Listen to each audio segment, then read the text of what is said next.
आप देख रहे हैं D7 तक। इस समय मैं जंतर मंतर पर मौजूद हूँ और यहाँ पर जो ये प्रोटेस्ट हो रहा है इसका कारण यह है, जो एक छोटी बच्ची है सिर्फ 13 महीने की है, जो जर्मनी वालों ने मतलब उनके माँ बाप को नहीं दे रहे हैं। तो आइए बात करते हैं उनके माँ बाप से। नमस्कार। तो जर्मनी से मतलब जो 13 महीने बच्ची है, आखिर उनका कारण क्या है जो नहीं दे रहे हैं? इस बच्ची की उम्र अभी 21 महीने की है। अच्छा, 21 महीने। हाँ, जब वो 8 महीने की थी तब उसको चोट लग गई थी। हम डॉक्टर के पास लेके गए थे, डॉक्टर ने पहले वापस भेज दिया। फिर हम जब दोबारा फॉलोअप चेकअप के लिए गए तो उन्होंने बोला बच्ची को तो चोट आई है और तुमने डाली है करके बच्ची को उन्होंने अपनी कस्टडी में ले लिया। फिर पुलिस केस एक डालने की कोशिश की गई थी, पर DNA रिपोर्ट नेगेटिव आने के बाद पुलिस केस था जो sexual abuse of the child, वो फरवरी में ही बंद हो गया है। अभी सिर्फ सिविल कस्टडी कोर्ट में केस चल रहा है कि बच्चे की कस्टडी हमको देनी है कि नहीं। और पुलिस केस बंद होने के बाद भी चाइल्ड सर्विसेज साइकोलॉजिकल असेसमेंट और ये सब नाम पे खींचे जा रही है। वो बोल रही है कि बच्चे की गंभीर चोट आई है, पर पुलिस ने तो बोला है कि उसके साथ कुछ गलत नहीं हुआ है, केस बंद कर दिया गया है।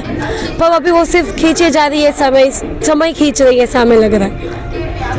तो देखिए, जो बच्ची जो 13 महीने की है, मतलब बच्चे का जो दर्द है वो माँ बाप से बेहतर कौन जानता है। तो इसके बारे में उनके पिताजी से पूछते हैं। सर, क्या कहना चाहते, क्या कारण है जो नहीं दे रहे?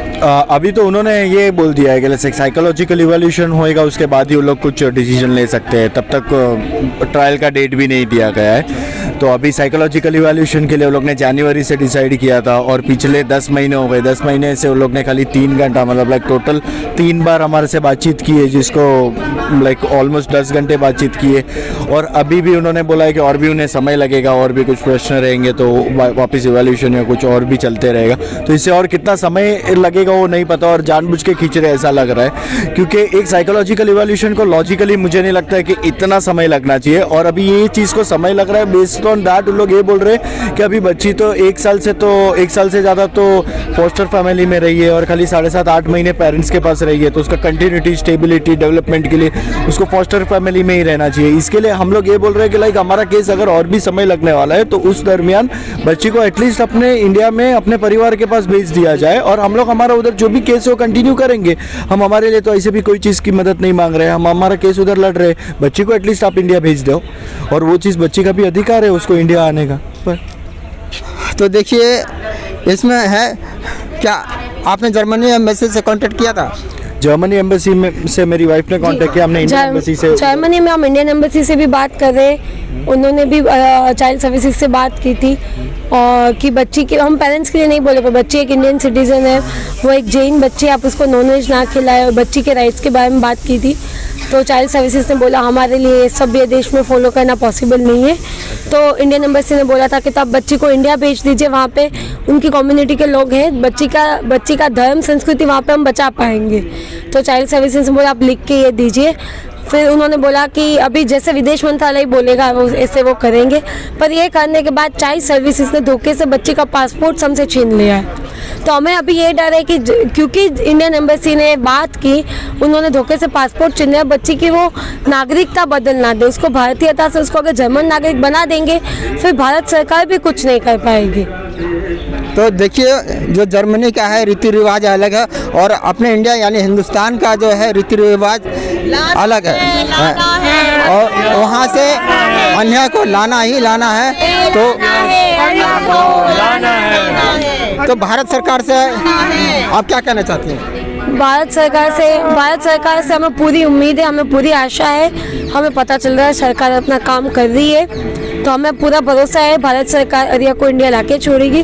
और हम यहाँ पे आए हैं जर्मन सरकार को दिखाने के लिए कि वो एक भारतीय बच्ची को ऐसे जबरदस्त नहीं रख सकते, उसका ऐसे धर्म परिवर्तन आप नहीं कर सकते, उसको आपको इंडिया भेजना ही पड़ेगा। अरिया ने कुछ गलत नहीं किया है कि वो जर्मनी में उससे जबरदस्ती रखे। जर्मनी को अरिया को इंडिया भेजना ही पड़ेगा। जर्मनी रिटर्न अरिया,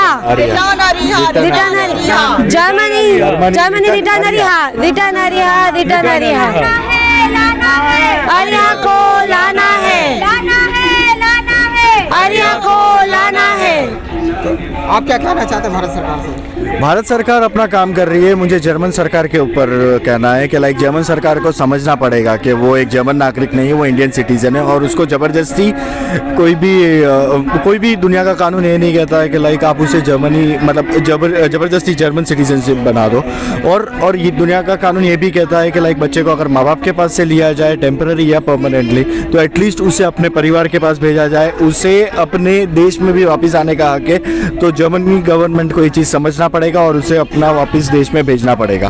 देखिए, उसे अपने देश में वापस भेजना पड़ेगा, इंडिया में। तो आप लोग कहाँ से हैं? मैं गुजरात से हूँ या मुंबई से? मुंबई से। तो जैसे कि जो हमारे गृह मंत्री हैं अमित शाह जी, वो भी गुजरात से हैं, और मोदी जी भी जो प्रधानमंत्री हैं वो भी गुजरात से ही हैं। तो ये उम्मीद तो बनता है ताकि आर्या अपने देश में वापस आए। जी, हमें हमारी सरकार पे पूरा भरोसा है कि वो एक भारतीय बच्ची को उसके देश में, उसके परिवार में ज़रूर लाएंगे, उसको अनाथ के जैसे ज़िंदगी जीने के लिए वहाँ पे नहीं छोड़ेंगे। हम भी वही चाहते हैं कि लाइक हमें जैसे इसने कहा, हमें भारत सरकार पे पूरा भरोसा है, वो अपना काम कर रही है। अभी जर्मन गवर्नमेंट को अपना काम समझना पड़ेगा और करना पड़ेगा। तो दोस्तों, मेन बात यह है, जो आर्या बच्ची है वो अपने हिंदुस्तान आना चाहिए, और हमारी भी अपील है भारत सरकार से और प्रधानमंत्री जी से और गृह मंत्री जी से, ताकि जो बच्ची है आर्या वो अपने इंडिया आनी चाहिए।